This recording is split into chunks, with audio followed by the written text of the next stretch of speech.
RFM Midi. Mesdames, Messieurs, bonjour, bienvenue, merci de nous rejoindre. RFM Midi, le grand journal. Barthélémy. À la une, un vaste réseau des cyber-escrocs arrêtés par la police, 4 personnes impliquées, du matériel saisi, le préjudice estimé à plus de 10 milliards de francs CFA. Le journaliste Bachir Diawara, Bachir Fofana plutôt, il ignore encore le sort qui lui est réservé. Retour de parquet hier, Bachir Fofana est poursuivi pour diffusion de fausses nouvelles. Atteinte des libertés, licenciement de 30 000 travailleurs. L'opposition porte le combat dans la rue. Marche cet après-midi du nouveau Front Force Alternative, manifestation autorisée. Le journal international Anna Rocha, les actualités sportives Malal Diane Junior, la presse du jour Mohamed Ali Mouba. Point de vue, la course pour la présidence de la Fédération sénégalaise de football lancée. Un fauteuil pour 5 candidats, dont le président sortant maître Augustin Senghor. Enjeux et perspectives pour le foot sénégalais, les débats avec nos 2 intervenants tout à l'heure.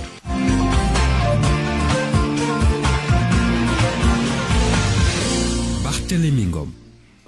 Aliouba est à la technique, bienvenue à tous. D'abord, cette grosse opération de la police qui a démantelé un vaste réseau des cyber-escrocs, une fraude numérique massive dont l'évaluation globale a atteint 10 milliards de francs CFA. 4 personnes impliquées ont été arrêtées et déférées au parquet. Mohamed Ali Mouba.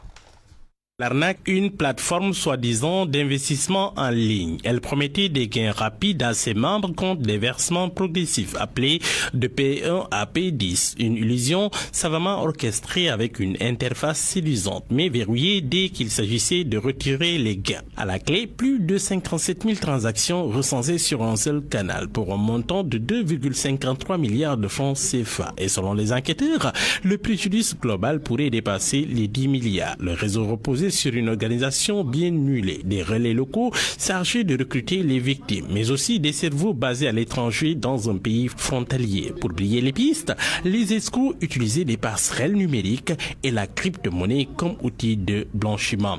4 suspects sont déjà entre les mains de la justice. Du matériel a été saisi. Les investigations se poursuivent. La police nationale alerte, les offres d'enrichissement rapide en ligne sont souvent des pièges. En cas de doute, il est conseillé de signaler tout comportement suspect. Mohamed Ali Mouba. Le journaliste et chroniqueur Bachir Fofana, toujours en garde à vue, il a fait hier l'objet d'un retour de parquet et devrait être déféré à nouveau ce vendredi. Bachir Fofana est placé en garde à vue, vous le savez, pour diffusion de fausses nouvelles à la suite d'une autosaisine du procureur de la République. C'est dans le dossier des véhicules de l'Assemblée nationale. L'opposition dans la rue. Cet après-midi, le nouveau Front Force Alternative organise une marche effectuer cet acte constitutionnellement reconnu et autorisé par la Constitution. Et lui, en y allant, il espérait au moins qu'on va lui donner le papier, mais on lui dit tout simplement, la marche a été autorisée, rendez-vous dans les commissariats qui sont concernés pour les récupérer. Donc c'est comme ça que désormais que les gens la travaillent. L'autorisation devait en principe nous parvenir depuis 48 heures, mais ils attendent maintenant, et ça c'est la deuxième stratégie que la préfecture également a posée désormais comme méthode de travail, qui consiste à attendre jusqu'à 2 heures ou 3 heures avant la marche pour informer l'administration de la police pour venir encadrer. C'est cette situation-là que nous déplorons. D'abord, ce sont les 30 000 travailleurs qui ont été tout récemment, en tout cas, remerciés de leurs emplois. Eh bien, on s'est dit qu'en tant qu'organisation politique, que vraiment, avant de poser les questions et les problématiques, en tout cas politiciennes, la première chose qu'il faudra, en tout cas, dénoncer et exposer au vu et au su de tout le monde, c'est d'abord dire que ces 30 000 travailleurs-là doivent être réintégrés sans condition et doivent retourner et retrouver leur dignité dans leur poste de travail respectif. Les libertés individuelles, nous nous sommes dit que aujourd'hui, vous avez vu la pression qui est mise sur la presse. Votre confrère, M. Bachir Fofana, actuellement est dans les liens de la détention. Nous l'avions dit avant même qu'il ne soit appelé à la cybercriminalité. Et je pense que dénoncer cela ne fera que, en tout cas, renforcer encore notre forte conviction qui consiste à dire que la presse aujourd'hui, en tout cas, est presque mise sous coupe réglée de ce régime-là. Cette marche du nouveau Front Force Alternative va se tenir sur l'itinéraire rond-point Liberté 6, rond-point de la Foire, midi 6 minutes. RFM 94.0, la radio en puissance. Le syndicat national des techniciens de l'agriculture qui observe ce vendredi une grève de 24 heures, c'est pour dénoncer le retrait de leur camarade Alioune Gueye de la commission de distribution des intrants agricoles au niveau de la zone de Médina Sabah. Le dit syndicat très en colère contre cette décision interpelle les autorités. Mor Diouf, le secrétaire général du syndicat des techniciens et travailleurs de l'agriculture du Sénégal, il est au micro de Moukal Soumdi. Nous avons été informés hier soir du retrait de notre camarade Alioune Gueye de la commission locale de distribution des intrants de Médina Sabah. Ce que nous qualifions d'un manque de respect et d'une humiliation notoire, ce qui ne serait accepté. Qu'est-ce qu'on lui reproche? Il est reproché à M. Alioune Gueye, agent assermenté du ministère de l'Agriculture, d'avoir fait son travail correctement parce qu'il a intercepté des populations qui se réclament producteurs alors qu'il n'en est rien. C'est pourquoi nous avons décidé de décréter un mode de grève de 24 heures et de boycotter toutes les commissions de distribution pour dire non à l'injustice, pour dire non au manque de respect et pour dire non également à l'humiliation dont nous sommes très souvent victimes de la part de l'autorité administrative.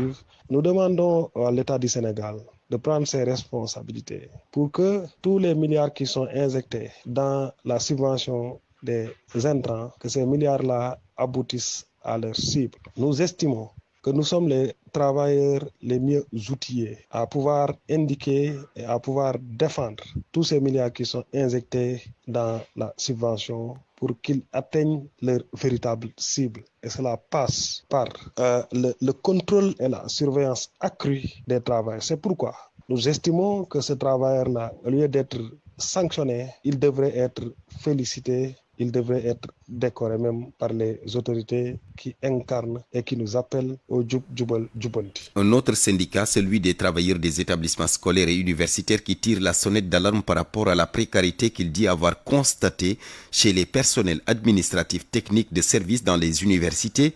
En visite à Ziguinchor, le dit syndicat dit avoir constaté plusieurs dysfonctionnements et injustices que subissent les travailleurs. Ousmane Ndiaye, le secrétaire général national avec Lamine Ba. Aujourd'hui, nous avons rencontré le directeur du centre des œuvres universitaires de l'Université Assane Seck de Ziguinchor, mais également le recteur. En tant que collaborateur, en tant que partenaire, nous avons discuté des problèmes des travailleurs d'une manière générale. Pour dire effectivement, les travailleurs de l'Université Assane Seck de Ziguinchor souffrent comme tous les autres parties des différents centres des œuvres et des rectorats. Le PATS est actuellement piétiné, le PATS est actuellement bafoué dans ses droits. Nous n'accepterons pas que les nouvelles autorités fassent moins que l'ancien régime. Aujourd'hui, les PATS sont confrontés à des mesures disciplinaires telles que la rétrogradation, qui est une sorte de sanction et d'humiliation, ce que nous n'accepterons jamais. Certains également se voient amputer certaines de leurs indemnités. Et d'autres même sont confrontés à un problème de statut parce qu'il est inconcevable qu'on soit recruté comme agent de service et que tu atterrisses finalement à être un gardien ou bien tout simplement à être une technicienne de surface. 3 minutes pour convaincre. Malang Seydi, pensionnaire de l'école doctorale de l'université Cheikh Anta Diop de Dakar, il a brillé à la finale nationale du concours Mathèse en 180 secondes. Vainqueur de la finale nationale hier donc à Bambey, il va représenter le Sénégal à la finale internationale prévue en Roumanie. Babacar Diouf. Présenter des années de recherche en seulement 3 minutes, un véritable défi qui exige à la fois rigueur, clarté et brin de génie. C'est l'exploit qu'a réalisé Malang Seydi, doctorant à l'école doctorale Ethos de l'université Cheikh Anta Diop de Dakar. C'est question de travailler sur la cosmologie moderne et la compréhension de l'univers. Problème et enjeu scientifique et épistémologique. Et l'hypothèse que j'ai proposée pour dépasser les limites de la cosmologie moderne était celle de faire recours à une approche spirituelle. Et cette approche spirituelle repose ou passe par le corps, notre propre corps. Ce corps peut nous mettre maintenant en adéquation, effectivement. La finale nationale du concours Mathèse en 180 secondes s'est tenue ce jeudi à l'université Alioune Diop de Bambey en présence de candidats venus de plusieurs écoles doctorales du pays. professeur Ibrahima Faye. Nous profitons aussi de l'occasion pour remercier tous les présentateurs, les doctorants. Je pense que c'est l'université sénégalaise qui a gagné. Le professeur Amidou Dat l'a rappelé. Et nous profitons de l'occasion pour féliciter le doctorant Malan Seydi de l'université de Dakar qui quand même a eu à faire une très belle présentation. Nous le souhaitons bon vent pour le concours au niveau international et on espère que le Sénégal aussi gagnera à l'international. L'événement a été rehaussé par la présence d'éminentes personnalités dont le professeur Lamine Gueye, ancien recteur de l'université, et le directeur de l'enseignement supérieur. Bambey, RFM Babacar Diouf. Midi 12 minutes, la suite du journal. C'est pour parler des accidents en mer. C'est un phénomène inquiétant et récurrent dans la Grande Côte entre Mboro et Fass-Boye. 6 cas de noyade enregistrés samedi dernier. À Mboro, par exemple, le service départemental de la pêche aux côtés des sapeurs-pompiers de Tivaouane a même engagé une campagne de sensibilisation et de formation à l'endroit des pêcheurs. Formation sur la sécurité en mer et les premiers gestes de secours. Cheikh Anta Diop. Les accidents en mer se répètent au niveau de la Grande Côte de Mboro à Fass-Boye et compte tenu de l'ampleur des dégâts, des dispositions particulières sont prises par le service départemental des pêches et de la surveillance à Mboro afin d'assurer aux pêcheurs une sécurité en mer. Il s'agira d'aider à la formation. Serge Claude Ndong, le chef du service. Parce qu'au niveau de la Grande Côte, la mer est régulièrement donc très ajustée. Voilà. Donc, ce qui fait que très souvent donc, on a des vies en perte humaine, d'où l'objet de cette séance de renforcement de capacité sur la sécurité en mer, le sauvetage et les gestes de premier secours civique. Ça va permettre aux pêcheurs de s'approprier un peu donc, les techniques apprises avec l'apport et la collaboration donc, de la brigade donc, des sapeurs-pompiers de Tivaouane. C'est la période des vacances. Des milliers de jeunes prennent d'assaut les plages de Mboro. Des cas de noyade sont enregistrés presque chaque jour. Des jeunes formés. Les requins sauveteurs veilleront à ce qu'il n'y ait pas de manquement par rapport à la sécurité. Youssouf Diop, surveillant de baignade à la plage de Mboro. Il y a beaucoup de personnes qui viennent à la plage de Mboro. On essaie de gérer la plage. C'est aussi difficile avec les houles qui sont dangereuses. Nous sillonnons la plage. Toute la Grande Côte, elle est interdite. Il n'y a pas de zone de baignade ici à Mboro. Toutes les zones sont dangereuses. Ces pêcheurs de Mboro sollicitent le soutien du ministère de la Pêche pour garantir la sécurité des pêcheurs et baigneurs. RFM Thiès, Cheikh Anta Diop. Santé à présent, le Sénégal accueille le 5e congrès de néphrologie, rencontre qui se tient à Saly. 300 participants venus de 10 pays africains et européens sont venus à ce rendez-vous.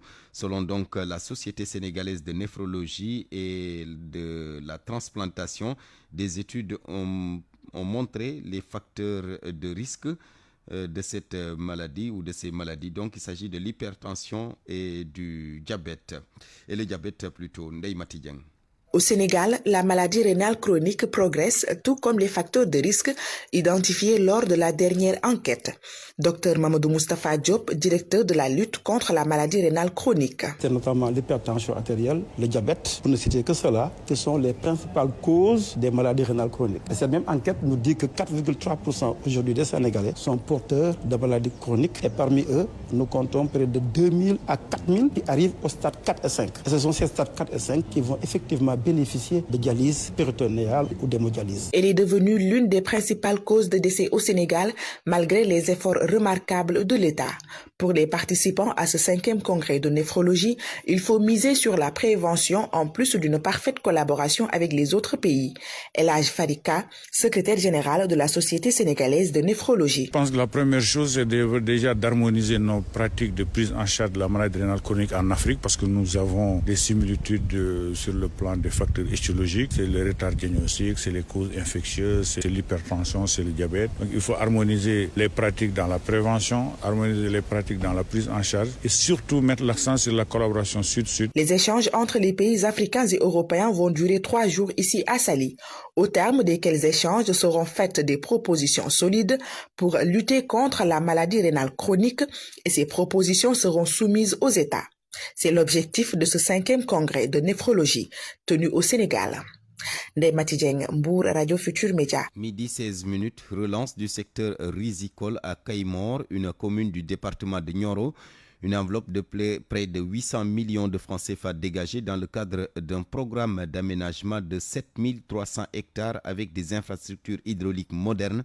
Le but est de produire du riz toute l'année dans le dessein d'atteindre une autosuffisance alimentaire. Un levier majeur pour l'avenir de la région, estiment les autorités. Le docteur Wali Diouf, coordonnateur du projet Chaîne de valeur riz avec Fatumbo. Ce que nous souhaitons, c'est de renforcer les capacités opérationnelles de l'ISRA pour que désormais qu'on puisse disposer de semences pré-basses suffisantes ici au Sénégal. Je pense qu'à plusieurs reprises, vous avez entendu parler de reconstitution du capital semencier. Cela ne peut se faire que si les capacités opérationnelles de l'ISRA sont renforcées. Voilà pourquoi nous sommes en train de faire tout pour renforcer ces capacités. Et c'est à peu près environ 1 milliard que nous investissons ici dans le centre, mais également au niveau de la 10e qui est à Dakar, pour permettre à ce que ce renforcement de capacité-là puisse être fait d'ici la fin de l'année et permettre à l'ISRA de pouvoir jouer pleinement son rôle, en tout cas le rôle qu'attendent les populations sénégalaises, mais aussi le rôle qu'attend le gouvernement du Sénégal. Mais quand on parle de souveraineté alimentaire, la base d'abord c'est la semence. On ne peut absolument, d'ailleurs on a l'habitude de dire, on ne règle que ce qu'on a semé. Donc on ne peut pas aller vers la souveraineté tant qu'on n'a pas réglé la question de la semence. C'est une question maintenant qui est perpétuelle. Il ne s'agit pas de faire un investissement une fois et dire ça y est, c'est fini. C'est un investissement qu'il faut continuer, qu'il faut entretenir. Ce centre a été abandonné depuis le début des années 1980. C'est maintenant qu'on a pris l'engagement de réhabiliter ce qui peut être réhabilité, construire ce qui n'existait pas pour permettre à ce que des chercheurs puissent être déployés. Et on remercie le directeur général de l'ISRA qui n'a pas attendu la fin des travaux pour déjà affecter du personnel et commencer le travail. Parce qu'il sait l'urgence aujourd'hui que le Sénégal a pour aller vers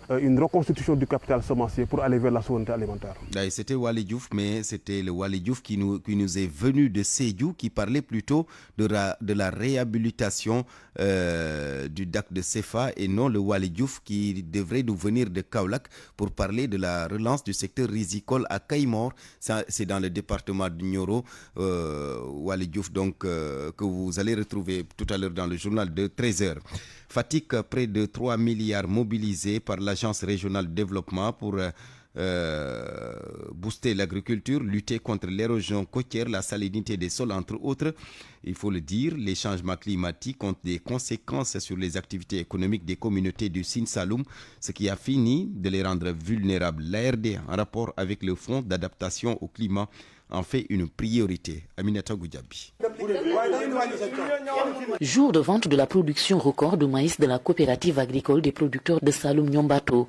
200 tonnes au total collectées chez les agriculteurs membres de cette coopérative dont le siège se trouve à Kër Saloum Diané. Les intrants et autres produits utilisés par les producteurs sont subventionnés par l'État. La coopérative a aussi d'autres partenaires. Abdullah Hatsek est le président. Nous sommes à notre 3e campagne. Nous avons bénéficié des semences, des engrais et des urées, mais tout subventionné par l'État du Sénégal. Nous avons eu une convention de partenariat entre le Crédit Mutuel du Sénégal et l'ONG ADA. Aujourd'hui, cette convention nous permet de financer, mais les remboursements aussi sont un remboursement non pas par espèce, mais par nature. C'est pourquoi vous avez vu ce stock de maïs qui est remboursé par les producteurs. Aujourd'hui, on a vendu le stock à un fournisseur. Cette coopérative est bénéficiaire du programme d'intensification de la production de maïs initié par l'État depuis 2023, un programme qui permet aux agriculteurs des communes de Nioro Alassane et de Kër Saloum Diané de diversifier leur production pour plus de revenus. Auparavant, notre production est limitée à l'arachide et au mil. Et le maïs est une spéculation très rentable, de haut rendement qui peut aller jusqu'à 6 tonnes à l'hectare ou plus. Pour cette campagne agricole également, des tonnes de semences, de maïs et d'engrais sont octroyées par l'État à la coopérative agricole des producteurs de Saloum Nyombato. Mais ils ont d'énormes difficultés pour stocker les produits, faute de magasins de stockage. Nous avons eu faire des locations pour stocker les intrants parce que nous n'avons pas de magasin de stockage. On a un problème de stockage pour le maïs. L'organisation Cercle des machines du Sénégal est aussi un partenaire de la coopérative. Elle a subventionné du petit matériel agricole au profit des producteurs membres. Ces derniers ont d'ailleurs reçu 150 semoirs. Aminata Goudjabi, Fatick RFM. Aminata Goudjabi, merci. Midi 20 et nous reparlons de l'arrestation du journaliste Bachir Fofana. La CAP, la coordination des associations de presse, condamne cette arrestation. Bachir Fofana, vous le savez, est en garde à vue depuis mercredi pour diffusion de fausses nouvelles. Il est poursuivi par le président de l'Assemblée nationale. Une délégation de la CAP s'est rendue à l'Assemblée nationale. Justement, elle a été reçue par El Malik Ndiaye, le président. C'était donc pour tenter de faire une médiation pour que ce dernier retire sa plainte. La CAP regrette et dénonce l'emprisonnement tous azimuts de journalistes et chroniqueurs pour des délits d'opinion. L'organisation dit suivre de près le dossier. Nous restons à l'Assemblée nationale qui s'achemine vers un nouveau règlement intérieur. Séance plénière depuis ce matin pour examiner la proposition de loi numéro 10/2025. Une rencontre au lendemain de la réunion de la commission des lois de la décentralisation du travail et des droits humains. Il est annoncé également une chaîne parlementaire. Koumba Sandiane Faye. Ils sont 3 députés autour de la proposition de cette loi portant un nouveau règlement intérieur de l'Assemblée nationale. Aïb Dafé, président du groupe parlementaire PASTEF les Patriotes, Aïssata Tall Sall, présidente du groupe parlementaire Takku Wallu, et Tafsir Thioye, député non inscrit. Le texte a été défendu déjà mercredi devant la commission des lois de la décentralisation. Le respect du règlement intérieur après son vote et le respect même de l'institution par les députés. Tafsir Thioye. Ay député lañu dañuy légiférer pour le pays. Loi bu ñu jël tey bu ñu ñëwoon 22h kenn du génn 22h ñun ñii tey bu ñu ko waxoon mais loolu kan moo ko mën a fay kan moo mën fay loolu la responsabilité boobu kan moo ko mën fay amul, ça n'existe pas. Il faut que nous soyons respectés. Et puis l'Assemblée, et puis quoi qu'on puisse dire, le budget du Sénégal est à combien? C'est pas 6 000, 7 000 milliards. Nous avons 22 milliards, c'est extraordinaire. Il faut que nous nous respections. Contre la députée Aïssata Tall Sall, elle évoque ce qu'elle appelle la protection des députés. Selon elle, la nouvelle loi organique de l'Assemblée nationale prévoit aussi l'aménagement d'une procédure de demande de levée de l'immunité parlementaire plus transparente et efficace. Ici, nous avons vécu des moments douloureux où il nous a été demandé de lever l'immunité parlementaire de nos collègues, sans que nous puissions savoir d'ailleurs quelle est exactement la procédure qui s'applique à cette levée d'immunité parlementaire. Nous y avons travaillé et nous avons donné des indications de procédure pour la levée de l'immunité parlementaire. Lorsqu'un collègue est condamné, c'est peut-être une condamnation de laquelle il pourra se défaire sans pour autant perdre le mandat. La Haute Cour de justice, sa réforme a été aussi discutée en commission. Aïssata Tall Sall. Tout le monde sait que la Haute Cour de justice, elle doit être réformée. Et j'entends certains dire, oui, vous étiez là, pourquoi vous ne l'avez pas fait? Est-ce que c'est un argument cela? Et on a beau avoir été là, on n'a pas mis en branle la Haute Cour de justice pour des raisons que nous savions. Le troisième, Aïb Dafé, souhaite qu'après cette réforme, que tout le travail soit fait d'une manière collégiale pour le rayonnement de l'institution. Session B, c'est à travers un travail collégial, un esprit d'équipe. Tout seul, on peut aller plus vite, mais ensemble, on va plus loin. Il est aussi attendu de ce nouveau texte voté, procédure de mise en place des commissions d'enquête parlementaire et du renforcement de ses moyens d'investigation. La mise en place d'une chaîne parlementaire est aussi dans cette proposition de loi. Pour les députés auteurs de cette réforme, l'exercice consistait à proposer la révision du règlement intérieur. Mais le plus important, c'est l'application stricte de ce nouveau texte. L'actualité internationale. Merci beaucoup, Barthélémy Ngom. D'abord, la crise dans l'est de la République démocratique du Congo. Kinshasa et Kigali doivent signer ce vendredi un accord de paix soutenu par les États-Unis. L'annonce est du département d'État américain. La cérémonie de signature de cet accord de paix bilatéral doit être présidée à Washington par le secrétaire d'État Marco Rubio et va réunir les ministres des Affaires étrangères de la République démocratique du Congo et du Rwanda. Le texte a été paraphé le 20 juin à Washington après 3 jours de discussion, nous dit Awambaye. Le respect de l'intégrité territoriale, l'interdiction des hostilités, le désengagement et le désarmement des groupes armés non étatiques, tels sont entre autres les engagements structurants prévus pour l'accord, selon le porte-parole adjoint du département d'État américain Tommy Pigot. Il déclare, je cite, « Ce n'est qu'à travers sa mise en œuvre que les résultats attendus en matière de paix et de développement sont possibles. » Fin de citation. Washington estime donc que cet accord pourrait pourrait ouvrir la voie à une stabilité durable et à de nouveaux investissements dans la région. Selon APA News, sur le plan continental, la dynamique diplomatique est soutenue par les efforts de médiation africaine. Mardi dernier déjà, le président rwandais Paul Kagame avait reçu à Kigali l'ancien président nigérian Olusegun Obasanjo, émissaire de l'Union africaine. Pour rappel, en mars dernier à Doha, les présidents rwandais et congolais avaient convenu d'un cessez-le-feu dans l'est de la RDC alors que les rebelles du M23 poursuivaient leur progression et que le Togo venait de remplacer l'Angola dans le rôle de médiateur. La Cour africaine des droits de l'homme, Anna, elle a rejeté les recours de Gbagbo et Soro.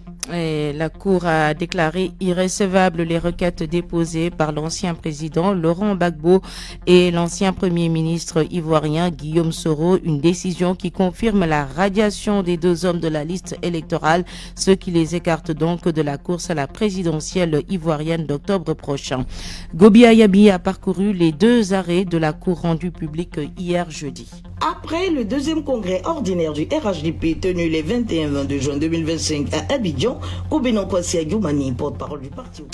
Gobia Yabi sur la décision de la Cour africaine des droits de l'homme qui a donc rejeté hier les recours de Laurent Gbagbo et de Guillaume Soro, une décision qui confirme la radiation des deux hommes de la liste électorale, ce qui les écarte donc de la course à la présidentielle ivoirienne d'octobre prochain. Sur cette présidentielle, le RHDP a confirmé son choix. Ce sera Alassane Ouattara et personne d'autre, a dit le porte-parole du parti au pouvoir lors d'une conférence de presse tenue hier à Abidjan. Cela fait suite au congrès organisé la semaine dernière. On écoute là-dessus le porte-parole du RHDP, Kobenon Kwasi Adjoumani, au micro de Gobi Ayabi. Nous sommes convaincus que c'est le oui à la fin qui va être considéré. Mais dans le cadre de mon propos liminaire, j'ai bien dit que déjà, nous sommes en campagne. Qu'est-ce que le RHDP va faire maintenant? Mais nous allons pour la campagne parce que dans notre entendement, le candidat est déjà connu. Les pré-congrès ont choisi le président Alassane Ouattara comme notre candidat. Le congrès a entériné le choix et le président nous a dit qu'il va se donner un temps de réflexion. C'est le propre des grands hommes. Et je crois que le président bientôt va nous libérer. Nous prions Dieu que ce soit le oui. Mais quelle que soit la situation, que ceux qui rêvent de dire bon, si le président Alassane Ouattara ne va pas, on va les battre à plate couture, qu'ils ravisent leur position. Parce que le RHDP est une machine. Le RHDP est une équipe. Et à la tête de l'équipe, il y a un chef qui est le capitaine, le président Alassane Ouattara. Ouais, Alassane Ouattara, donc candidat Médecins sans frontières, Anna, qui demande le démantèlement de la Fondation humanitaire pour Gaza. Selon l'organisation, ce dispositif est un simulacre de distribution alimentaire qui produit des massacres à la chaîne. Médecins sans frontières dénonce dans un communiqué relayé par RFI que le dispositif de distribution alimentaire à Gaza, élaboré et financé par Israël et les États-Unis, lancé il y a un mois, semble conçu pour humilier les Palestiniens en les forçant à choisir entre mourir de faim et risquer leur vie pour obtenir une quantité dérisoire de nourriture. Barthélémy. Merci beaucoup, Anna Rocha. Parole aux auditeurs.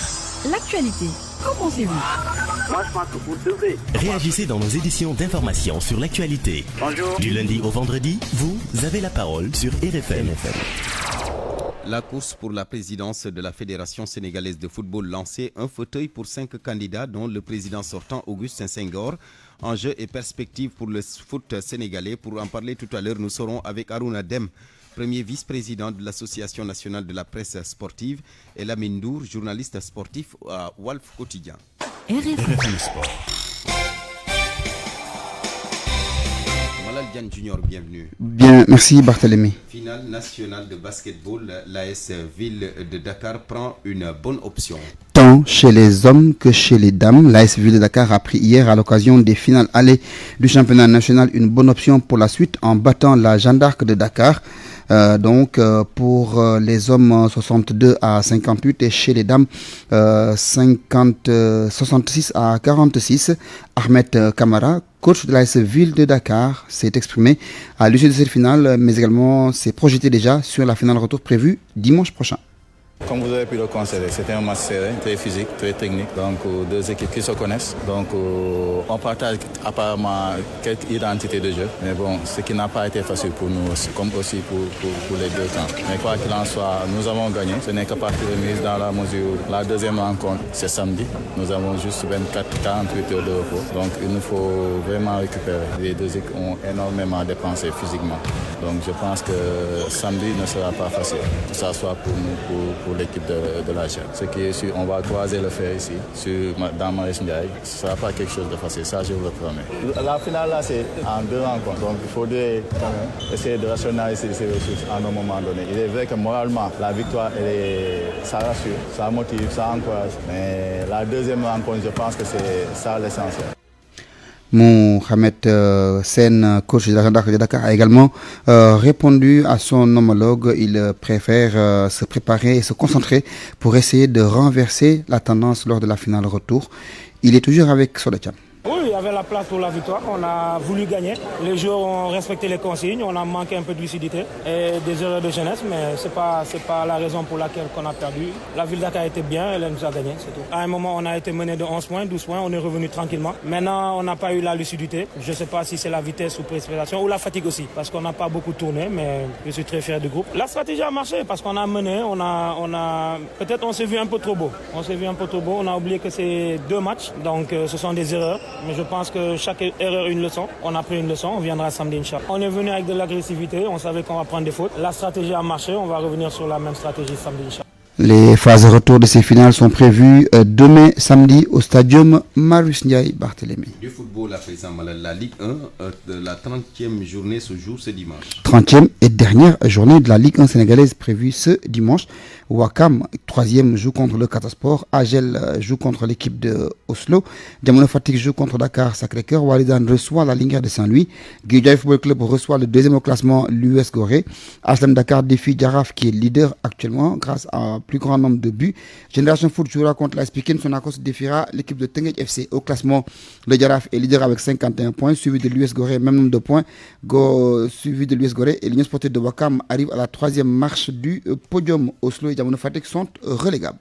Lutte avec frappe Niambundaou qui défie Amaner à l'arène nationale. À l'arène nationale, bien sûr. Amaner, c'est un lutteur lébou qui habite Teungueth, qui est donc proposé à Niambundaou, l'un des jeunes espoirs de Pikine. Un combat intergénérationnel monté par la structure Gaston Production à l'arène nationale. Plusieurs autres combats sont programmés, les amateurs seront servis. Amaner a prévu de corriger son jeune frère Niambundaou. Ce dernier, lors de son face-à-face, a promis l'enfer et une bagarre indescriptible à son grand frère avant de le terrasser pour rentrer à Pikine avec la victoire. Verdict donc dimanche. À l'issue de ces combats, à partir de 19h, on saura qui de Amaner ou du Boy Pikine sortira vainqueur de ce choc. On va voir tout cela dimanche. Malal Diagne Junior, merci. La presse de ce vendredi, lecture, commentaire, Mohamed Ali Mouba, bonjour. Bonjour. À la une, le régime PASTEF explose la dette publique. En 1 an et demi de pouvoir, Diomaye et Sonko s'endettent autant ou presque Macky Sall en 5 ans. L'opposition qui a jeté un coup d'œil sur la loi de finances rectificative constate qu'on est déjà à 10 000 milliards de francs CFA. Pape Malick Ndour de l'APR s'étrangle devant un tel chiffre écrit à manchette Vox Populi. Ce n'est pas seulement irresponsable, c'est particulièrement dangereux, tant-il exigeant.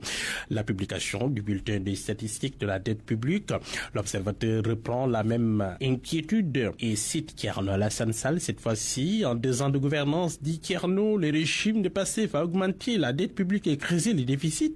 Le leader de la République des valeurs dénonce, je cite, une gestion budgétaire chaotique, opaque du nouveau régime qui risque d'handicaper les générations futures. Pour Thierno Alassane Sall, on est dans la continuité de la mauvaise gouvernance avec des mots révolutionnaires révolutionnaire. En plus, ironise une autre source citée par le journal. Le comble, s'inquiète Tribune, c'est que ces 10 000 milliards de francs CFA et 200 millions de dettes contractées sont passés inaperçus au nez et à la barbe de Gorgorlou, sans effet sur le Sénégalais moyen, nul et de nul effet. Le journal Enquête note que c'est toute l'économie du Sénégal qui se porte mal. Déficit budgétaire, croissance économique, investissement, tous les signaux sont au rouge. Les intérêts de la dette explosent d'ailleurs avec plus de 1057 milliards de francs CFA à rembourser en 2025, soit un surplus de 125 milliards de francs CFA par rapport à la loi de finances initiale. Un programme triennal est en marche pour tenter de revenir à un déficit conforme aux normes de l'UEMOA. Le FDR, Front de l'opposition, parle de marasme économique. Les opposants pointent un déficit public historique malgré une pression fiscale sans précédent. Le journal relève dans la foulée le changement qui a été opéré à la tête de la coordination de ce front avec l'arrivée de Sambassi qui en devient le nouveau coordinateur. En tout état de cause, constate le quotidien, il faut se rendre désormais à l'évidence. L'État du Sénégal va devoir chercher encore de l'argent frais puisque le déficit se creuse. Le confrère en veut pour preuve une moins-value importante de 260 milliards de francs CFA. Mais le Soleil note que l'État du Sénégal va faire un effort pour payer la dette intérieure. Le journal constate que 500 milliards vont être dégagés pour solder les comptes, une bouffée d'oxygène pour les BTP, l'énergie et autres fournisseurs privés qui tirent la langue. Sur le front des libertés publiques, l'espace public qui continue de se judiciariser, des opposants au régime baïonné, mis en prison, Bachir Fofana, la dernière victime de la dérive autocratique du régime Diomaye Sonko, constate le FDR. Thierno Alassane Sall pense qu'à ce rythme, c'est plutôt tout le monde qui va y passer. Alioune parle d'escalade autoritaire, une arrestation de trop, une justice perçue comme un outil de répression, pas plus. Justement, la justice, vaste chamboulement au dernier conseil de la magistrature. Le journal Sourça donne les secrets de ce vaste chamboulement. La cour d'appel de Dakar caracole en tête en termes de nouvelles nominations 20, derrière Thiès 9, suivi de Kaolack 2, Ziguinchor 2, un chamboulement dans un chamboulement au pôle judiciaire et financier avec 5 entrées, dont 2 juges d'instruction financiers, 2 substituts du procureur financier et 3 départs. Le procureur de la République financière renforcé par 2 substituts du procureur. À la une du journal Sourça, Soukourou Kor à l'Assemblée nationale, véhicule des députés, ministres et directeurs généraux limogés, indien prêt à investir 2000 milliards au Sénégal. Cheikh Baradouli a cœur ouvert avec le confrère. Il dit que 80% des ministres doivent être renvoyés, à commencer par la ministre des Affaires étrangères parce qu'elle ne travaille pas, et de rappeler qu'avant cette législature, chaque fin de mois, 5 à 10 millions de francs CFA étaient alloués au groupe parlementaire de la majorité. Dans le même journal, avis sans frais aux accusateurs à l'encontre de l'État, l'appel de Fadilou Keita, le DG de la CDC, dans une publication sur sa page Facebook visitée par le journal, il plaide pour une administration offensive capable de riposter avec fermeté face aux attaques jugées malveillantes. Et puis la visite d'Ousmane Sonko en Chine, il devrait être reçu aujourd'hui même par le président chinois Xi Jinping. Mais avant, le Premier ministre a incarné Mao Zedong. Il pense que la Chine est un modèle inspirant pour le Sénégal.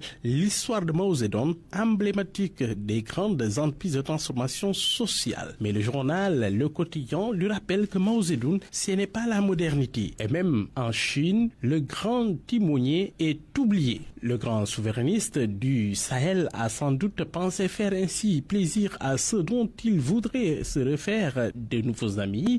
Il aurait dans ce cas besoin de mieux revoir ses classiques selon le commentateur. Le fondateur de la Chine moderne n'est pas Mao Zedong, que même les enfants à l'école n'étudient pas, sinon pour le honnir. Certains n'ont pas oublié les conséquences du grand bond en avant ou de la révolution culturelle chinoise. Le journal rappelle que ces mouvements lancés par Mao ont eu des effets néfastes sur les Chinois sans pour autant les développer. Bonne nuit à tous. Parole aux auditeurs. L'actualité, qu'en pensez-vous? À 12h39, la course pour la présidence de la Fédération sénégalaise de football lancée. Un fauteuil pour 5 candidats. Augustin Senghor, candidat à sa succession. Madi Touré, Abdoulaye Fall, Maître Moustapha Kamara ou encore Aliou Goloko. Ce sont donc les 5 prétendants au fauteuil pour la présidence de la Fédération sénégalaise de football. Nous parlons des enjeux et des perspectives et nous sommes avec Aruna Dem. Aruna, bonjour. Bonjour Barthélémy. Merci, premier vice-président de l'Association nationale de la presse sportive. Notre deuxième intervenant, Lamine Ndour. Lamine, bonjour. Oui, bonjour Barthélémy. Journaliste sportif à Walf Quotidien. D'abord, la première question à Aruna Dem. Aruna Dem, 5 candidats pour un fauteuil. J'ai listé tout à l'heure les noms. Alors, parmi les 5 en lice, qui dégage selon vous le meilleur profil pour le foot sénégalais? Barthélémy, merci. Difficile de dire qui dégage le meilleur profil. Je pense que les 5 se valent sur le plan intrinsèque. Par contre, il y a des statures de favoris, si l'on peut dire, par rapport à la stature des uns et des autres. Je pense que le président sortant, Augustin Senghor, a quand même une courte tête d'avance sur ses adversaires. Mais il aura fort à faire cette fois-ci par rapport à l'unité qui s'était dégagée et qui lui avait permis de s'imposer lors du dernier vote en 2021 devant Madi Touré. Madi qui revient, qui a des cartes à jouer, qui a depuis eu le temps de tisser un peu plus sa toile. Et il y a aussi dans cette position d'outsider ou de trouver ou de potentiel candidat qui créerait la surprise Abdoulaye Fall. Je pense que c'est entre ces trois-là que les cartes vont se jouer. Abdoulaye Fall qui a quand même ces 4 dernières années aussi construit sa posture de dirigeant, qui a été un peu partout à travers le pays en parrainant notamment des finales de Ligue régionale pour pouvoir se donner une stature qui lui permette aujourd'hui de pouvoir se présenter. Et il est temps ici du manco qui avait permis à Augustin de gagner en 2021 face à Madi Touré. Je pense qu'il y aura une sorte d'effritement des voix au niveau de ce camp-là qui pourrait faire l'affaire de Madi Touré. Ou éventuellement pour nous diriger vers une élection qui se jouerait à 2 tours.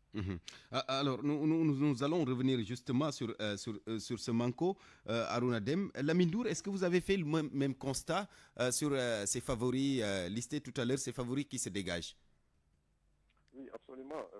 Pour cette élection du président de la Fédération sénégalaise, je trouve que ça sera l'une des élections les plus ouvertes depuis qu'Augustin Senghor est là en 2009, parce que tout simplement, lors des dernières élections, on avait 2 ou 3 candidats qui se dégageaient, et finalement, il y a surtout certains qui désistaient même. On se retrouvait avec 2 candidats. Aujourd'hui, tous les 5 ont maintenu leur candidature. Ça veut dire qu'on va vers une élection qui est très ouverte. Sauf que après Augustin Senghor, il faut un peu comprendre sa candidature. Il a un peu maintenu le flou pendant 3 ou 4 mois parce que tout simplement Augustin Senghor était candidat également au poste conseil de la FIFA. Si Augustin avait passé à cette élection au conseil de la FIFA là, parce que je pense qu'il ne serait pas aujourd'hui candidat à sa propre succession. Parce qu'il n'a pas eu ce qu'il avait au niveau de la FIFA. C'est pour cela, quand vous voyez même Augustin a toujours utilisé le oui ni non que je paraphrase de l'ancien président Macky Sall. Et Madi Touré, il a très tôt affiché ses ambitions. Il a été là en 2019. Aujourd'hui, il revient. Après, sauf qu'il y aura un impact qui sera très négatif pour le manco, parce que le manco, comme l'a dit Aruna, le manco avait donné beaucoup plus de coups de franche à Augustin lors de l'élection de 2019. Aujourd'hui, ses plus fidèles lieutenants ont claqué en quelque sorte la porte, dû au silence intriguant d'Augustin, qui n'avait pas qui n'avait pas annoncé sa candidature, qui a maintenu le flou. Et le collectif formé par Abdoulaye Fall, Eliman Lam et Chersek voulait également gagner du temps. Ils ne pouvaient pas rester dans l'ombre d'Augustin et ne pas avoir une réponse qui est claire dans leur tête. Il fallait prendre une décision radicale. Ils l'ont fait en montant le collectif et y aller aux élections. Sauf que après, c'est des voix que Augustin, ou bien c'est des voix que le collectif va faire parce qu'ils étaient ensemble dans leur manco.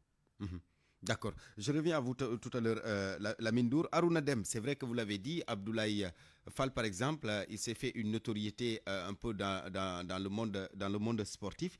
Augustin Senghor, un des favoris, il a quelques baguettes d'avance. Le président sortant, candidat à sa propre succession. Certains pensent que c'est un mandat de trop. En réalité, que peut-il bien apporter au foot sénégalais après 16 années de magistère? Disons d'abord qu'il a beaucoup apporté au foot sénégalais. Moi, je retiens de ces 16 ans surtout la stabilité financière, la stabilité au niveau des sélections nationales sur le plan technique, parce que les entraîneurs ont maintenant la chance de pouvoir faire 2 ou 3 campagnes, alors qu'à chaque retour de compétition, on les licencie. Sur le plan financier, on a oublié l'ère des scandales financiers où la fédération parlait souvent de détournement, de mauvaise gestion. En ça, c'est la force de son bilan, en plus des résultats sportifs, avec ses nombreux trophées acquis. Maintenant, qu'est-ce qu'il peut apporter? Il a son expérience, il a ce vécu-là. Il faut toujours apporter quelque chose. On entend certains acteurs du monde du football, parce qu'il faut pas... Et il a un carnet d'adresse, c'est ça? Il a le carnet d'adresse, il a le bagage, il a l'expérience pour pouvoir poursuivre, et il sait quelles ont été les erreurs qui lui ont été à un moment donné fatales, ou en tout cas qui ont retardé le football sénégalais. Maintenant, est-ce qu'il peut apporter du nouveau par rapport à tout ce qu'il a à donner pour ce football-là? C'est là où se trouve la problématique. Et comme je vous l'ai dit tout à l'heure, les gens ne doivent pas oublier une chose. Quels que soient les bruits, la clameur populaire, les votants, c'est les clubs. On oublie souvent qu'il y a un corps électoral, il y a des électeurs. Et ces électeurs, ce sont ces clubs sénégalais-là. Vous savez, on a un système électoral qui est unique au monde. On est le seul pays où on peut démarrer une assemblée générale à 9h, 10h et finir à 23h ou minuit, ou voire même le lendemain, tout simplement parce que chaque club a droit au chapitre, chaque club vote. Or, dans les autres pays, c'est par des collèges électoraux que les gens votent, et au bout de 2 ou 3 heures de temps, l'affaire est pliée et on s'en va.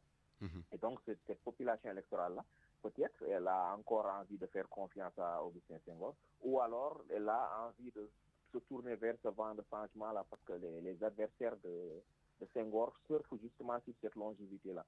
Et il ne faut pas non plus perdre de vue une chose assez importante par rapport à ces acteurs qui critiquent. Augustin n'est pas interdit par les textes du football sénégalais de faire un 5e mandat. On a une fédération qui a un mode mandat illimité, donc vous pouvez vous présenter autant que vous voulez. Tant qu'on n'aura pas changé les textes, cette donne ne change pas. Maintenant, c'était à lui de voir. Et je pense quand même qu'après 16 ans, à un moment donné, il aurait fallu, parce que vous voyez dans son camp, ses souteneurs, Chiasek était son vice-président, Abdoulaye Fall est son membre du comité exécutif, Eliman Lam est dans son comité exécutif, Abdoulaye Sow, qui est le président sortant de la Ligue amateur, qui est aujourd'hui du côté du camp de Abdoulaye Fall, était son deuxième vice-président. Donc vous voyez qu'il y a une division même au sein de cette équipe de son staff qui a accompagné Augustin, parce que les gens peut-être pensent qu'il a fait son temps et que pour lui c'était l'heure de partir. Je pense que Lamine l'a bien souligné tout à l'heure. S'il avait réussi à passer l'examen du conseil de la FIFA, il ne serait certainement pas représenté à la présidence de la fédération. Si on vit cette situation aujourd'hui, c'est quelque part parce qu'Augustin a fait un peu comme Macky Sall. Il n'a pas su se déterminer à temps, dire qu'il est candidat ou il n'est pas candidat. C'est vrai qu'il a nourri le suspense jusqu'à la dernière minute. Voilà, et ça fait qu'aujourd'hui, on lui dénie cette légitimité-là, cette possibilité-là de se présenter, parce qu'on pense qu'il a fait son temps. Je pense que ça peut être un écueil pour sa campagne, éventuellement pour sa réélection. D'accord. Lamine Ndour, pour éviter une implosion du Manko, si ce n'est déjà le cas d'ailleurs, quelle approche adopter? Je pense que le Manko est déjà viré au Tassaro, parce que tout simplement, du moment que Abdoulaye Fall, Chefek, Abdoulaye Sow et Eliman Lam ont pris leur décision de monter un collectif pour faire face à Augustin, je pense que ça sera très difficile pour recoller. Donner ce championnat-là des moyens adéquats avec tout ce qu'on gagne. Par exemple, on a gagné énormément d'argent durant les 6 dernières années, avec 2 Coupes du Monde, avec une finale de Coupe d'Afrique, avec une finale de Coupe d'Afrique remportée, avec des titres de catégorie de jeunes. Mais aujourd'hui, tout l'argent qu'on a amassé, qui tourne à peu près à 13-14 milliards, on ne l'a pas senti dans le football local. Les joueurs continuent à courir derrière des arrières de salaire, les présidents de clubs continuent à tirer la langue, parce que tout simplement, on n'a pas un football qui est soutenu. Non seulement qui doit être soutenu par l'État, mais également qui doit être soutenu par la Fédération sénégalaise de football, qui est délégataire de pouvoir. L'autre chose également, ce n'est pas seulement le football masculin. Il faut que l'équipe fédérale qui arrive puisse penser à développer notre football également féminin. Parce que tout simplement, il faut s'attaquer au nouveau texte du football féminin, parce que les joueuses ne sont pas payées. Et tu peux prendre Barthélémy, tu peux aller dans le club de Aruna Dem, tu prends sa joueuse sans indemnité de transfert.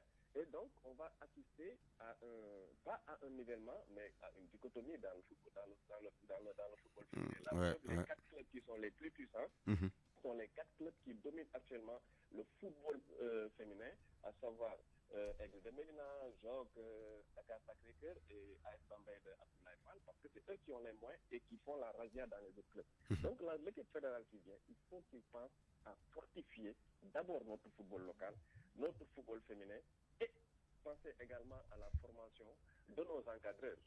Parce que tout simplement, c'est la direction technique qui doit être vraiment solidifiée pour qu'on puisse avoir de très bons techniciens. Aujourd'hui, on l'a connu avec Aliou Cissé, même s'il a duré après. On a eu une satisfaction aujourd'hui. On l'a connu avec Paption qui commence à faire son chemin un tout petit peu au niveau de la sélection locale, de la sélection nationale. Donc, il nous faut d'autres Paption, d'autres Aliou Cissé. Et là, il faut qu'il y ait une formation très rigoureuse des partenariats qui sont noués avec d'autres fédérations qui sont déjà dans ce domaine-là. Merci. Pour avoir un football très performant. Merci beaucoup Lamine Nour, journaliste sportif à Walf Quotidien. Aruna Dem, je termine avec vous, mais également la même question sur les urgences. Pour la prochaine équipe fédérale. Il a développé les urgences futures par rapport au football local, mais la première urgence, c'est justement que c'est l'avenir du football sénégalais qui se joue au mois de septembre. L'avenir immédiat, je veux dire. Parce que si on ne se qualifie pas à la Coupe du Monde 2026, c'est à peu près 8 à 10 milliards de francs CFA de pertes pour les caisses de la Fédération sénégalaise du football. C'est ce que rapporterait une qualification. Et il y en a d'ailleurs qui demandent à ce qu'on reporte un peu cette élection en attendant. Je pense que reporter, on a déjà dépassé ce stade-là. C'est déjà trop tard. Le processus a atteint un niveau tel que... On ne peut plus faire marche arrière. Parce que les administratifs font un travail et les footballeurs sur le terrain font un autre travail. Il suffit simplement que le 2 août, il y ait une élection. Il y a une administration fédérale qui est là, qui peut faire le boulot sur le plan administratif, parce qu'il y a une équipe du Sénégal qui va jouer à partir du 2 août. On est champion en titre dans cette compétition-là, en Kenya, en Tanzanie et en Ouganda. Donc on pense que moi, de mon point de vue, l'administration fédérale a été outillée pour pouvoir faire ce travail-là et que l'élection se tienne le 2 août. Et puis le vainqueur se mette au travail, parce que la première urgence, de mon point de vue, pour cette nouvelle équipe fédérale-là, sera de gérer victorieusement les matchs du mois de septembre que le Sénégal doit livrer contre le Soudan et surtout la RD. La RD Congo. À gagner. C'est les premières urgences, et ensuite on pourra, sur le plan programme, le travail à faire, Lamine l'a un peu décliné.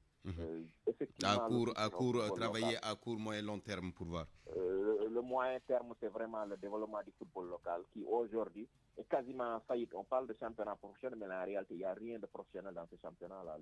Les clubs ne fonctionnent pas. Vous avez vu récemment, on a parlé de clubs qui n'avaient même pas de défibrillateur, qui n'avaient pas d'ambulance. Un club professionnel qui est entrepris, vous dites aux gens, on joue au match du championnat, on n'est même pas capable de louer une ambulance médicalisée à 100 000 francs ou 60 000 francs pour prendre en charge la santé des joueurs. Et pendant ce temps, on parle de professionnalisme. Donc, je pense que les urgences, elles sont à ce niveau-là. Et le développement au-delà du football professionnel, du football local, sur le plan du football amateur, l'appui au club, parce que l'État a été clair. On a vu au mois de janvier des sports qui dit que l'État ne va plus s'investir pour les clubs sénégalais. Ça, c'est clair. Ouais. Merci beaucoup Aruna Dem, premier vice-président de l'Association nationale de la presse sportive. Merci également à Lamine Nour, journaliste sportif à Walf Quotidien. Vous allez poursuivre le débat tout à l'heure dans le journal de 13h qui vous sera présenté par Eladji Ndiogou Diène. Mesdames, Messieurs, merci à vous. C'était le midi, présenté par Barthélémy Ngom, mise en onde Aliouba, Kader Lo, réalisation Ndiogou. Il sera là dans moins de 6 minutes. Chef d'édition Mama Soukan. Bonne suite de programme sur la radio Futur Média.